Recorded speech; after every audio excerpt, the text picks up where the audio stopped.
નમસ્કાર, આપ જોઈ રહ્યા છો જીએસટીવી ન્યૂઝ અને આપની સાથે હું છું ધ્વની। અત્યારના હાલના મહત્વપૂર્ણ સમાચાર સામે આવી રહ્યા છે, તેની પર નજર કરીએ। અત્યારની હાલની અપડેટ ભારત પાકિસ્તાન સીઝફાયરને લઈ અને મહત્વના સમાચાર સામે આવી રહ્યા છે। ભારત પાકિસ્તાન સીઝફાયરને લઈ અને અત્યારની હાલની અપડેટ સામે આવી રહી છે। ભારત પાકિસ્તાનના ડીજીએમઓ વચ્ચે મહત્વની બેઠક યોજાઈ છે। ભારત પાકિસ્તાનના ડીજીએમઓ વચ્ચે અત્યારની હાલની મહત્વની બેઠક બપોરે 32 કલાકે ડીજીએમઓ બેઠકની જે છે તે બ્રીફિંગ આપવાના છે। બેઠકમાં સીઝફાયર સહિતના મહત્વના મુદ્દાઓ પર ચર્ચા થઈ શકે છે। ભારત પાકિસ્તાન સીઝફાયરને લઈ અને મહત્વના સમાચાર સામે આવી રહ્યા છે, તો આ સાથે જ ભારત પાકિસ્તાનના ડીજીએમઓ વચ્ચે મહત્વની બેઠક યોજાઈ રહી છે। બપોરે 32 કલાકે ડીજીએમઓ બેઠકની બ્રીફ આપશે। શું છે ડીજીએમઓની કામગીરી? ડીજીએમઓ તમામ સૈન્ય અભિયાનો માટે જવાબદાર હોય છે। કોઈપણ સૈન્ય કાર્યવાહીની યોજના બનાવવી, તેને માર્ગદર્શન આપવું, આ તમામ પ્રકારની કાર્યવાહી થતી હોય છે। નિર્દેશો આપવા અને તેના તમામ પાસાઓનું સંચાલન કરવાની જવાબદારી ડીજીએમઓ પાસે રહેતી હોય છે। યુદ્ધ અથવા સંઘર્ષ દરમિયાન સૈન્ય કાર્યવાહી સંબંધિત દરેક નિર્ણય ડીજીએમઓ દ્વારા જ કરવામાં આવે છે। ડીજીએમઓ તમામ સૈન્ય અભિયાનો માટે સંચાલન કરે છે। સરહદ સંબંધિત મુદ્દાઓ, સૈન્ય અભિયાનો અને અન્ય સમસ્યાઓનું પણ સંચાલન કરે છે। યુદ્ધ શરૂ થવાથી લઈ અને યુદ્ધ વિરામ અને સંઘર્ષને વધારવામાં પણ ડીજીએમઓની ભૂમિકા ખાસ રહેતી હોય છે। યુદ્ધને સમાપ્ત કરવા અથવા ઘટાડવા સુધીના તમામ નિર્ણયોમાં તેમની ભૂમિકા મહત્વપૂર્ણ હોય છે। ડીજીએમઓ સરહદ સંબંધિત મુદ્દાઓ, સૈન્ય અભિયાનો અને અન્ય બાબતો પર સતત નજર હોય છે। યુદ્ધ શરૂ થવાથી લઈ અને યુદ્ધ વિરામ અને સંઘર્ષને વધારવામાં ભૂમિકા ખાસ હોય છે। યુદ્ધને સમાપ્ત કરવા, ઘટાડવા સુધીના તમામ નિર્ણયમાં તેમની મહત્વપૂર્ણ ભૂમિકા હોય છે। તો ડીજીએમઓ તમામ સૈન્ય અભિયાનો માટે જવાબદાર હોય છે। કોઈપણ સૈન્ય કાર્યવાહીની યોજના બનાવવી, તેને માર્ગદર્શન આપવું, નિર્દેશો આપવા અને તેના તમામ પાસાઓનું સંચાલન કરવાની જવાબદારી ડીજીએમઓ પાસે રહેતી હોય છે। યુદ્ધ અથવા સંઘર્ષ દરમિયાન સૈન્ય કાર્યવાહી સંબંધિત દરેક નિર્ણય ડીજીએમઓ દ્વારા જ લેવામાં આવે છે। તો ડીજીએમઓ સરહદ સંબંધિત મુદ્દાઓ, સૈન્ય અભિયાનો અને અન્ય સમસ્યાઓનું સંચાલન કરે છે। તેથી યુદ્ધ શરૂ થવાથી લઈ અને યુદ્ધ વિરામ અને સંઘર્ષને વધારવા અથવા તો ઘટાડવા સુધીના તમામ નિર્ણયોમાં તેમની મહત્વપૂર્ણ ભૂમિકા રહેતી હોય છે।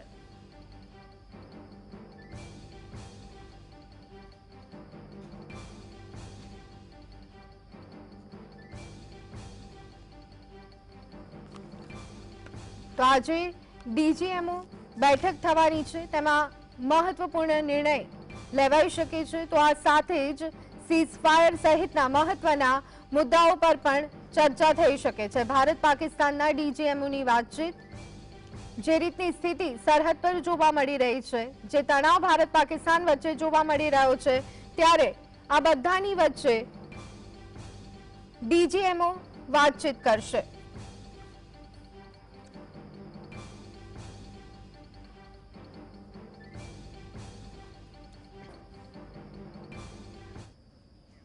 તો અનેક મહત્વપૂર્ણ સમાચાર સામે આવી રહ્યા છે, તેની પર નજર કરી લઈએ। અત્યારના હાલના મહત્વપૂર્ણ સમાચાર, ડીજીએમઓ બેઠક પહેલા પીએમ નિવાસસ્થાનમાં પણ બેઠક યોજાઈ હતી। ત્રણેય સેનાના પ્રમુખો ત્યાં ઉપસ્થિત રહ્યા હતા। ડીજીએમઓ બેઠક પહેલા પીએમ નિવાસસ્થાને બેઠક, પીએમ નિવાસસ્થાન સીડીએસ અનિલ ચૌહાણ પણ પહોંચ્યા હોવાનું જાણવા મળી રહ્યું છે। પ્રધાનમંત્રી નિવાસસ્થાને રાજનાથસિંહ, એનએસએ ડોભાલ અને ત્રણેય દળોના વડા હાજર રહ્યા હતા। પીએમ મોદી પ્રધાનમંત્રી નિવાસસ્થાન પર એક ઉચ્ચ સ્તરીય બેઠક મળી છે અને તેમાં સંરક્ષણ પ્રધાન રાજનાથસિંહ, એનએસએ અજીત ડોભાલ અને ત્રણેય સશસ્ત્ર દળોના વડાઓ પણ હાજર રહ્યા હતા।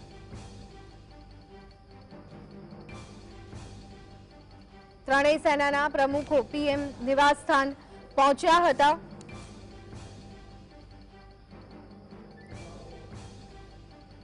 તો ડીજીએમઓ બેઠક પહેલા પીએમ નિવાસસ્થાનમાં બેઠક મળી હતી। પીએમ નિવાસસ્થાન સીડીએસ અનિલ ચૌહાણ પણ પહોંચી ગયા છે।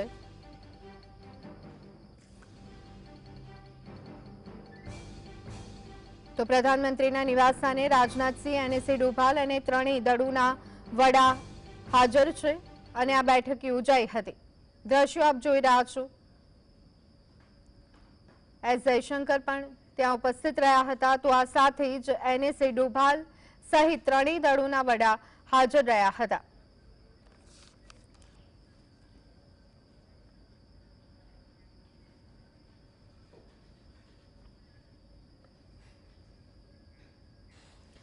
તો આજનો દિવસ ખૂબ જ મહત્વપૂર્ણ છે, જ્યારે કહી શકાય કે ડીજીએમઓ વાતચીત કરવાના છે. પહેલા પીએમ મોદીના નિવાસ સ્થાને પણ બેઠક થઈ ચૂકી છે. અવારનવાર પાકિસ્તાન તરફથી જે સીઝફાયરનું ઉલ્લંઘન કરવામાં આવી રહ્યું છે તેને લઈ અને આ ચર્ચા ખૂબ જ મહત્વપૂર્ણ રહેવાની છે અને તમામ જે બ્રીફિંગ છે તે 2:30 કલાકે મીડિયા સમક્ષ આપવામાં આવશે. આ જ મુદ્દા પર અત્યારે હાલ ચર્ચા કરવા માટે આપણી સાથે પોલિટિકલ એનાલિસ્ટ મુકેશ ઓઝા આપણી સાથે જોડાયા છે. મુકેશજી, આપનું સ્વાગત છે જીએસટીવીમાં. નમસ્કાર. મુકેશજી, છેલ્લા કહી શકાય કે 1-2 દિવસથી જે આખો ઘટનાક્રમ જોવા મળી રહ્યો છે, જે રીતે પાકિસ્તાનને ચેતવણી આપવામાં આવી પરંતુ તેમ છતાં તે તેની હરકતોથી બાજ નથી આવ્યું. જો કે છેલ્લા 24 કલાકમાં જોઈએ તો શાંતિ જોવા મળી છે, જનજીવન કહી શકાય રાબેતા મુજબનું થયું છે, પરંતુ આજની જે બેઠક છે એ ખૂબ જ મહત્વપૂર્ણ છે. શું લાગી રહ્યું છે આપને? ચોક્કસ બેન, આજની જે બેઠક છે એને મહત્વપૂર્ણ ગણવી જ જોઈએ, કારણ કે યુદ્ધ એ કોઈ દેશને પોષાય એવું હોતું નથી. યુદ્ધ એ ઇકોનોમી, અર્થતંત્રને તોડી નાખતું એક વ્યવસ્થા છે. એટલે પરંતુ પાકિસ્તાનને એ સમજી જવું જોઈએ કે ભારત અને પાકિસ્તાનની તાકાતના પારખા એમણે જોઈ લીધા છે અને પાકિસ્તાનનું અર્થતંત્ર નબળું છે. એટલે પાકિસ્તાન તરફથી ખૂબ જ ભારપૂર્વક સીઝ ફાયરની ડિમાન્ડ કરવામાં આવી અને ડિમાન્ડ તો કરી, પણ છેવટે એમણે જે બોર્ડર ઉપર એમણે છમકલા કરવાનું જે શરૂ કર્યું ને ભારતની સેનાએ જે જવાબ આપ્યો, તાબડતોબ જવાબ આપ્યો, એ પણ એમણે જોયું. હવે આંતરરાષ્ટ્રીય પ્રેશરની વાત હોય, દબાણની વાત હોય, અમેરિકાની મધ્યસ્થીની વાત હોય કે બીજા દેશોની જે કૂટનીતિના ભાગરૂપે ભારતે સ્વીકાર કર્યું અને સીઝ ફાયર માટે ની સ્વીકૃતિ આપી. હવે આજે અત્યારે જે ડીજીએમઓની જે બેઠક મળી રહી છે એ અતિ મહત્વની મુદ્દત છે, અતિ મહત્વની બેઠક ગણી શકાય, કારણ કે સીઝ ફાયર એ યુદ્ધ વિરામનો સંકેત નથી, યુદ્ધ પૂરું થઈ ગયું એનો સંકેત નથી. આપણું જે સિંદૂર છે, ઓપરેશન સિંદૂર, એ હજુ ચાલુ જ છે અને ભારતની એ ડિમાન્ડ રહેશે, આજની બેઠકમાં પણ રહેશે કે જો એક પણ આતંકી હુમલો યા એક પણ બોર્ડર પારથી થતો ઘટનાક્રમ છે, આતંકવાદ છે, એ જો અમારા દેશની અંદર થશે તો એક્ટ ઓફ વોર એટલે કે યુદ્ધની ભૂમિકામાં રહીને જ અમે એ કાર્યવાહી કરીશું, એવો ભારત સરકારનો સ્પષ્ટ સંકેત અને આદેશ જોવા મળ્યો છે. આપણે અગાઉ જોઈએ કે સતત 3 દિવસથી જે બેઠકોનો ધમધમતો દોર થઈ રહ્યો છે, ડીજીએમએની બેઠકો થઈ રહી છે. ડાયરેક્ટર જનરલ મિલિટરી ઓપરેશન ના જે હેડ છે, આપણા નેવીના છે, થલ સેનાના છે, વાયુસેનાના છે, એ ત્રણેયની ગઈકાલની જે સ્પષ્ટ સંકેત આપતી જે બેઠક જોવા મળી ને એમને ધમકી પણ આપી. એમને જે જગ્યાએ સ્પોટ ઉપર પાકિસ્તાનની લગભગ 21 માંથી 16 જેટલા જે એમના સ્પેસ સ્ટેશન હતા એ બધા જ નાશ પામ્યા છે. ભારે પાકિસ્તાનને નુકસાન થયું છે. ભારત જવાબ આપવામાં પાછળ નથી, એ સ્વીકારી લેવું જોઈએ. સીઝ ફાયર મુદ્દે અત્યારે દેશની અંદર ઘણા વિપક્ષી પક્ષો પણ પ્રશ્ન ઉઠાવી રહ્યા છે, સવાલ ઉઠાવી રહ્યા છે. એ ચિંતનનો વિષય છે અને કયા કારણસર સીઝ ફાયર થયું એની જાહેરમાં ચર્ચા થતી નથી એકચ્યુઅલી, કારણ કે આ એક આંતરરાષ્ટ્રીય કૂટનીતિનો ભાગ છે. આપણા વિદેશ મંત્રી જયશંકરજીએ સતત સંપર્કમાં રહી અને કૂટનીતિને સમજવાનો પ્રયાસ કરે છે. વેન્સ જે પ્રમાણેના સ્ટેટમેન્ટ આપ્યા હતા ત્યાર પછી અડધી રાત્રે ટ્રમ્પ સરકાર એમ કે છે કે ભારત સીઝ ફાયર માટે તૈયાર થઈ ગયું છે. એટલે આ પ્રકારની જે વાત છે એ અમુક લોકોને ગમી નથી, જે ખરેખર દેશ માટેનો એક પ્રશ્ન રહી શકે છે, ઉભો રહી શકે છે, એના ઉપર ચર્ચા પણ માંગી લે છે. પરંતુ ભારત કાશ્મીર મુદ્દે કોઈ વાત કરવા તૈયાર નથી, એ સ્પષ્ટ છે અને ભારતને પીઓકે જોઈએ છે. ભારતે જે આર્થિક આક્રમણ રૂપી યુદ્ધ જે નોતર્યું છે, જેને આપણે જે પાણી ઉપરનો પ્રતિબંધ મૂક્યો છે, એ જે વેલી ઉપરના સંકેત છે, એ બધા જ જે પ્રતિબંધ છે એ ચાલુ જ છે. આર્થિક પ્રતિબંધ નાખ્યા છે એ પણ ચાલુ છે. વિઝા પોલિસીના અંતર્ગત જે નિર્ણયો લેવાયેલા છે એ પણ ચાલુ છે. અને એક્સપોર્ટ ઇમ્પોર્ટના જે પણ નિર્ણયો લેવાયા છે એ પણ ચાલુ છે. એક પ્રકારે આંતરિક આ દ્રષ્ટિકોણથી આપણે જોઈએ તો આ એક યુદ્ધ જ છે અને પાકિસ્તાનને તબાહ થવા માટે આટલું પણ બહુ જ કાફી છે, વધારે છે. પરંતુ જે 22 એપ્રિલની ઘટનાના રૂપે જે જવાબ ભારતીય સેનાએ આપ્યો એનાથી કદાચ લોકો સંતુષ્ટ નહીં હોય, એના કારણે કે એમાં આતંકવાદી જે જૈશે મોહમ્મદની જે મસૂદ અઝહર છે, હાફિઝ છે, આ બધા જે મેઇન આકાઓ છે એ લોકો ક્યાં છે, એમની સ્થિતિ શું છે એ દેશમાં હજુ સ્પષ્ટ નથી. એમનું ચિત્ર ક્યાં છે, એમને સજા મળશે કે નહીં, ભારતની આ માંગ રહેશે કે આ આતંકવાદીઓનું જે લિસ્ટ છે એમને ભારતને સોંપી દો તો અમે યુદ્ધ વિરામ કરી શકીએ છીએ. આવા બધા ઘણા બોર્ડરના પ્રશ્નો છે, જે એલઓસી છે એ બોર્ડર એ લાઇન ઓફ કંટ્રોલ કહેવામાં આવે છે. એક આંતરરાષ્ટ્રીય બોર્ડર અલગ છે, એલઓસી અલગ છે. એટલે એ જે છે એ એવા પ્રશ્નો ઉપર આ ડીજીએમઓ ચર્ચા કરી શકે છે અને ભારતનો પક્ષ મજબૂત છે, એમાં કોઈ શંકાને સ્થાન નહીં અને વૈશ્વિક સમર્થન આપણને મળ્યું છે. પરંતુ મજાની વાત એ છે કે લોકોએ સામાન્ય રીતે આ વાત ન લેવી જોઈએ અને આખા વૈશ્વિક પરિપ્રેક્ષને ધ્યાનમાં રાખીને જો વાત કરીએ છીએ તો બીજા દેશોને ભારત પાકિસ્તાન વચ્ચે યુદ્ધ થાય એમાં એમને રસ હોય છે, કારણ કે એમને વ્યાપાર કરવાનું હોય છે. હવે અમેરિકાને પાકિસ્તાનને પણ શસ્ત્રો વેચવા છે, ઇન્ડિયાને પણ શસ્ત્રો વેચવા છે, રશિયાને પણ વેચવા છે, ચાઇનાને પણ વેચવા છે. એટલે ચાઇના પાકિસ્તાનને સ્પષ્ટ રીતે સમર્થન કરે, કારણ કે પાકિસ્તાન ચાઇના સિવાય બીજેથી શસ્ત્ર લઈ શકે એમ નથી.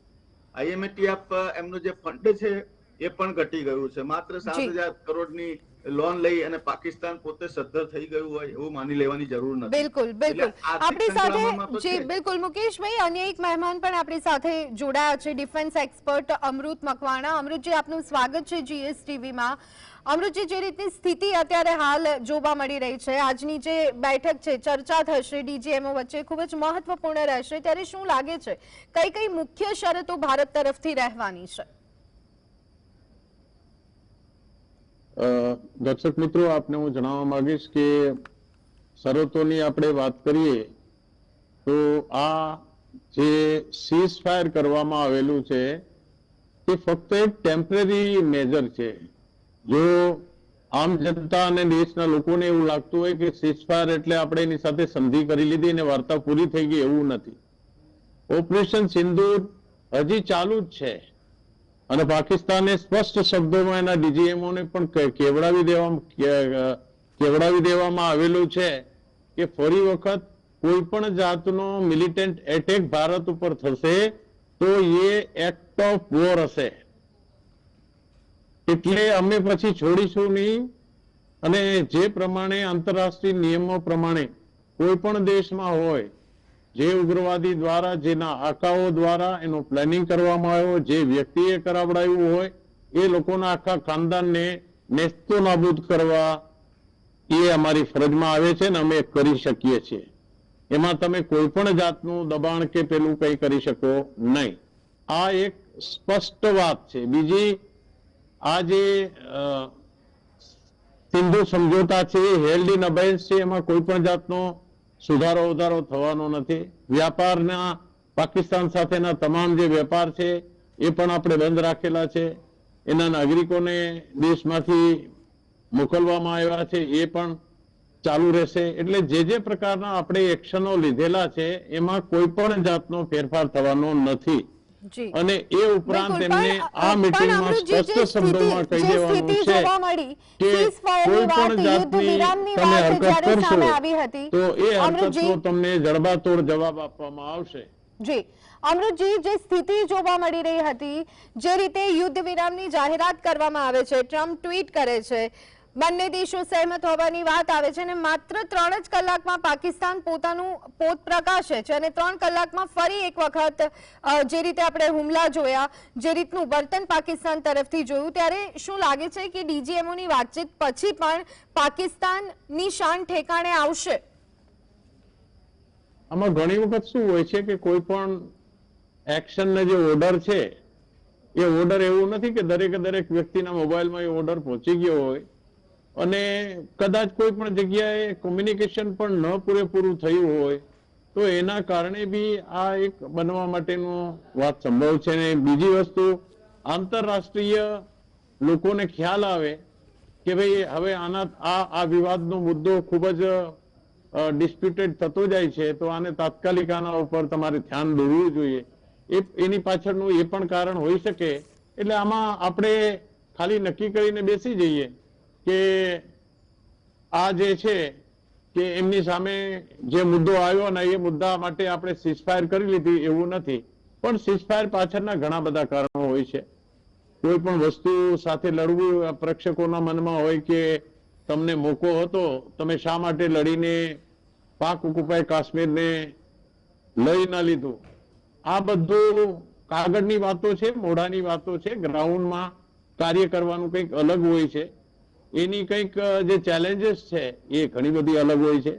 યુદ્ધ કરવા માટે તમારે ઘણી બધી તૈયારી કરવી પડે. આપ લોકોને કદાચ યાદ હોય કે ના હોય કે જ્યારે એ વખત પણ એપ્રિલનો મહિનો હતો અને માણેકશાહને બોલાવવામાં, જનરલ માણેકશાહને એ વખતે 1971 ની લડાઈમાં તેઓ આર્મીના ચીફ ઓફ સ્ટાફ હતા. એટલે એને કહેવામાં આવ્યું, ઇન્દિરા ગાંધીએ બોલાવીને, કે તમે બાંગ્લાદેશ ઉપર એટેક કરો. તો એમને સ્પષ્ટ ના કહી દીધી કે અત્યારે હું તૈયાર નથી. તો કે કેટલો સમય જોઈએ? તો કે હું તમને સમય અને તારીખ બતાવીશ ક્યારે કરવાનું, તમારી ડાયરીમાં લખી દઈશ. અને એ ડાયરીમાં એને 3 ડિસેમ્બર લખી. 3 ડિસેમ્બર. આટલો કે તમે 4-5 મહિના શું કરીશો? તો કે 4-5 મહિના મારે પૂરેપૂરી બધી તૈયારી કરવી પડશે. આવનારો મહિનો જે છે વરસાદનો છે, લોકોને મારે ટ્રેન્ડ કરવા છે, આમનેશન દારૂગોળો બધો સાથે એકઠો કરવો છે. આ લડાઈનું કોઈ નક્કી તો હોય નહીં કે આજે શરૂ થઈ અને અઠવાડિયામાં પૂરી થઈ જશે, એવી તો કોઈ ગેરંટી છે નહીં કોઈની. એના જ્વલંત ઉદાહરણો આપની સામે છે બે. યુક્રેન અને રશિયાનું યુદ્ધ આજે 3 વર્ષ થવા આવ્યા. રશિયા આટલી મહાસત્તા હતી, એને ખબર હતી કે અઠવાડિયામાં આનું પૂરું કરી દઈશ, પણ આજે 3 વર્ષ થવા આવ્યા, આજે યુદ્ધ સમાપ્ત થયું નથી.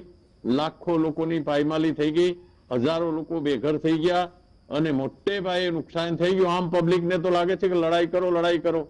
તમે એક દિવસ આવીને ગ્રાઉન્ડમાં લડાઈ કરી જુઓ તો ખ્યાલ આવે.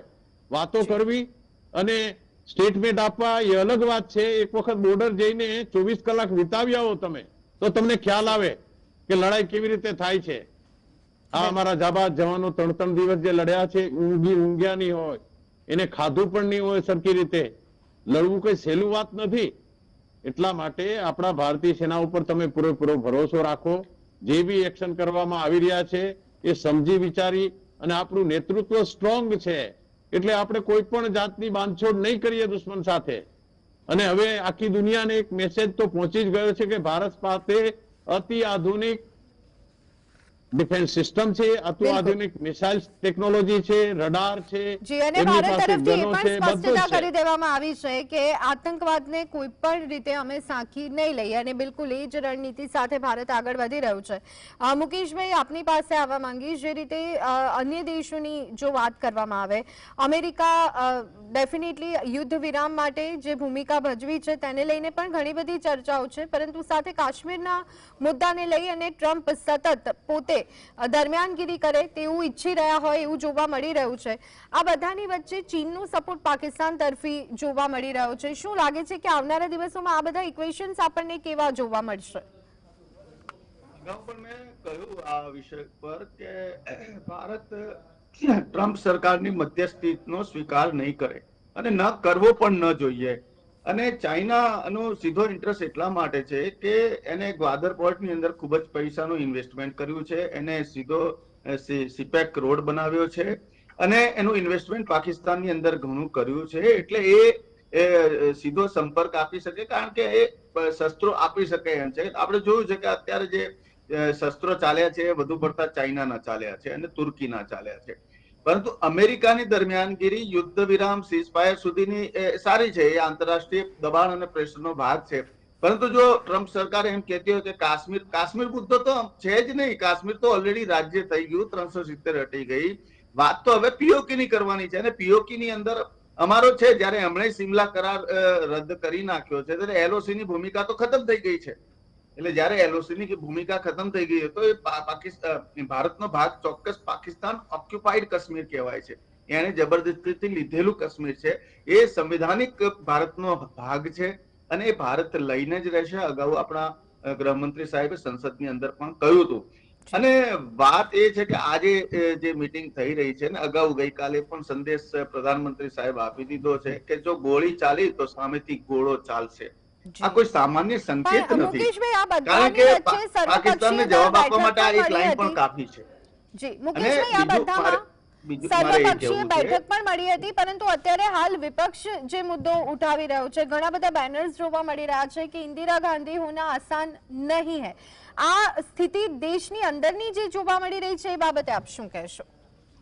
અરે 1971 નું યુદ્ધ 13 દિવસ જ ચાલ્યું હતું. 1965 નું યુદ્ધ છે ને 49 દિવસ ચાલ્યું હતું. 1999 નું જે કારગિલ નું યુદ્ધ છે લગભગ 2-2.5 મહિના 75 દિવસ જેટલું લગભગ ચાલ્યું હતું. અને આ 2025 નું યુદ્ધ 4 દિવસમાં તો પાકિસ્તાનને તળિયે કરી દીધા, તોડી પાડ્યું. એનું આખું એરફોર્સ સ્ટેશન તોડી પાડ્યું. જો કે એક્ટ ઓફ વોર ન હોવા છતાં પણ, એટલે આ 4 દિવસમાં આપેલો જવાબ આ આગળના ત્રણેય યુદ્ધ કરતા પણ મોટો જવાબ છે, એ માની લેવું જોઈએ.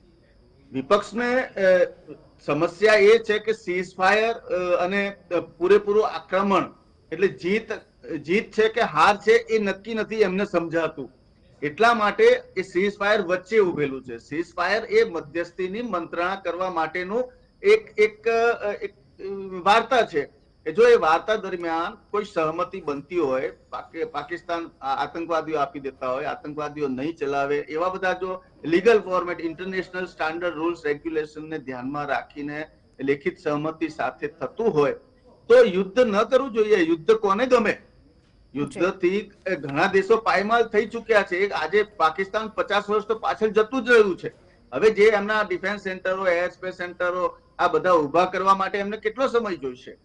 એટલે ભારતને તો હજુ સુધી એક પણ એની મિસાઇલ ભારતમાં પડી નથી કે આપણને નુકસાન થયું નથી. પણ ભારતની જે હેમર ત્યાં જે ત્રાટકી છે, જે બિલાસ્ટિક મિસાઇલો જ્યાં તે ત્રાટકી છે, એની એર સ્પેસ જે ખતમ કરી છે, એ જોવા જેવી છે.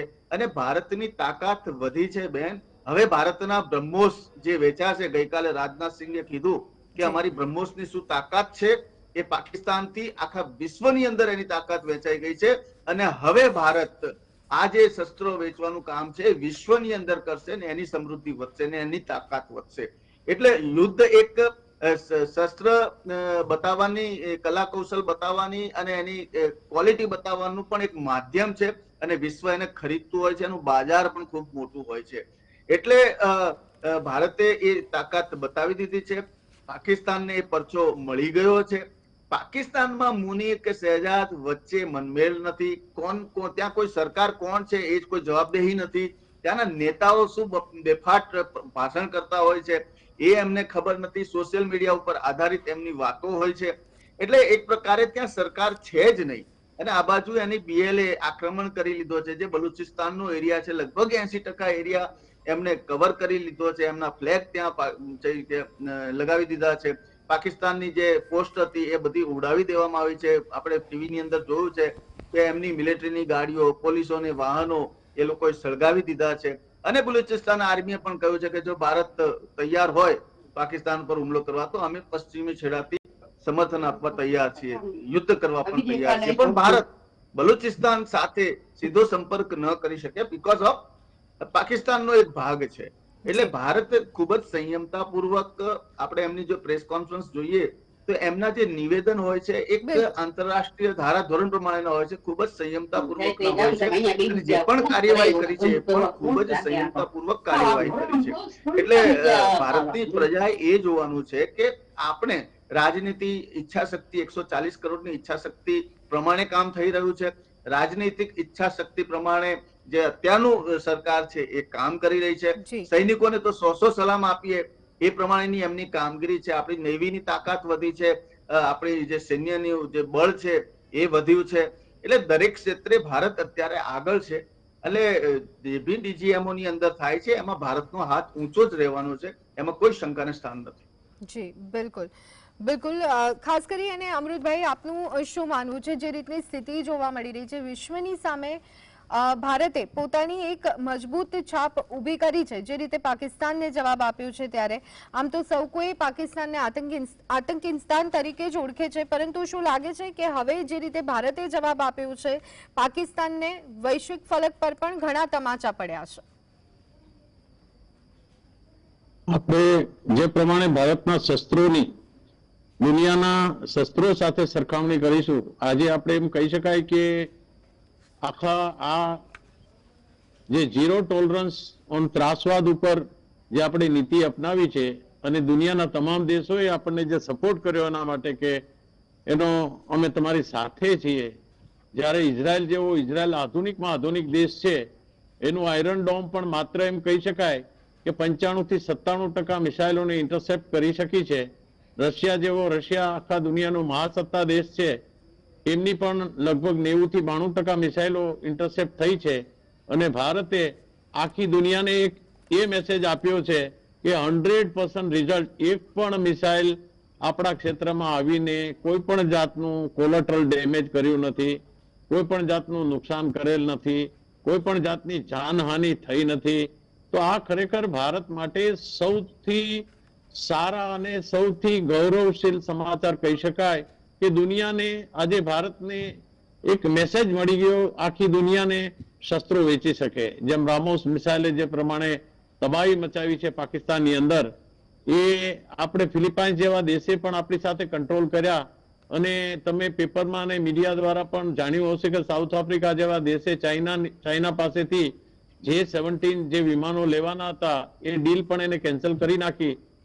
એવા ઘણા બધા સમાચારો આવ્યા છે. એટલે આખી દુનિયાના પટલ ઉપર આજે ભારતનું નામ રોશન થયું છે. ચાઇનાની જે રડાર સિસ્ટમ છે, defence anti defence system HQ-9, જેને ભારતે નેસ્તો નાબૂદ કરી નાખી, તહેસ નહેસ કરી નાખી, એ મેસેજ પણ દુનિયાને ગયો છે કે ચાઇનાના શસ્ત્રો કેવા હોય છે. અને પાકિસ્તાને પણ એક્સપિરિયન્સ કર્યું છે, તો એને પણ કડવો ઘૂંટડો પીવો પડ્યો છે, કારણ કે એની પાસે બીજો કોઈ રસ્તો છે નહીં ચાઇના સિવાય. જે શસ્ત્રો લેવા છે તો ચાઇના પાસેથી જ લેવા પડશે, શસ્ત્રો લેવા છે તો અર્દોગન યાની કે તુર્કી પાસેથી જ લેવા છે. તો આ પ્રમાણે આજે ભારતના શસ્ત્રોની માંગ આખી દુનિયામાં વધશે. અને ભારતનું કદ, જે આજે આપણી આર્મી છે, આર્મીનું જે મનોબળ છે, જે પ્રમાણે આર્મીએ વિધિન શોર્ટ સ્પેન ઓફ ટાઈમની અંદર દુશ્મનના ઘરની અંદર ઘૂસી અને 100 થી વધુ જેટલા ઉગ્રવાદીઓના આકાઓને અને ઉગ્રવાદીઓને જે ત્રાસ ફેલાવતા હતા એવા લોકોને મારી નાખ્યા છે, એવા લોકોને નેસ્તે નાબૂદ કર્યા છે એના ઠિકાનાઓને. તો આ એક ભારત માટે આપણે કહી શકાય કે મોટામાં મોટી કૂટનીતિક જીત છે, સૈન્ય તરફથી મોટામાં મોટી જીત છે. અને વિન વિન સિચ્યુએશન કહી શકાય કે ભલે આજે ડોનાલ્ડ ટ્રમ્પે બંને દેશોને શાંતિ રાખવા માટે કહ્યું, અને ભારતના પ્રધાનમંત્રી તો પહેલેથી દુનિયાને સંદેશ આપતા રહ્યા છે કે લડાઈથી કોઈનું કલ્યાણ થવાનું નથી. જો 100 ઓપ્શન તમારી પાસે હોય તો 99 ઓપ્શન તમારે એક્સરસાઇઝ કરી લેવા જોઈએ. અને છેલ્લો ઓપ્શન છે લડાઈનો, જે લડાઈ માટે મેં આપ લોકોને વાત કરી દીધી કે લડાઈથી આજે કોઈ પણ દેશનું ભલું થયું નથી, કોઈ પણ દેશનું કલ્યાણ થયું નથી. આમાંથી આજે જે દેશો પરમાણુ સંપન્ન છે, ક્યારે એની જીભ લપસી જાય કે ક્યારે એનો મગજ ખરાબ થઈ જાય. અને પાકિસ્તાનને તો કોઈ શરમ છે નહીં, કપડા કાઢી નાખ્યા છે. હવે એવો દેશ જો ભારત ઉપર ખાલી એક ન્યુક્લિયર વેપન ફેંકી દે ગુસ્સામાં, તો આપણે લાખો લોકો નિર્દોષ માર્યા જાય. પછી તો જો કે પાકિસ્તાન દુનિયાના નકશામાં રહેવાનું નથી. તો આ જાતના કારણોને ધ્યાનમાં રાખીને કદાચ આ સીઝ ફાયર કરવાની ફરજ બંને દેશને પડી હોય તો એમાં કોઈ આશ્ચર્યચકિત નથી. જી બિલકુલ. અને બધાની વચ્ચે આજની જે બેઠક છે તે ખૂબ જ મહત્વની રહેવાની છે. DGMO સ્તરની આજે આ મહત્વપૂર્ણ બેઠક થવાની છે અને ત્યારબાદ તેનું બ્રીફિંગ કરવામાં આવશે. બંને મહેમાન અમારી સાથે જોડાયા હતા, બંનેનો ખૂબ ખૂબ આભાર. તો દર્શક મિત્રો, બુલેટિનમાં અત્યારે બસ આટલું. અને અપડેટ્સ માટે જોતા રહો GSTV ન્યૂઝ. નમસ્કાર.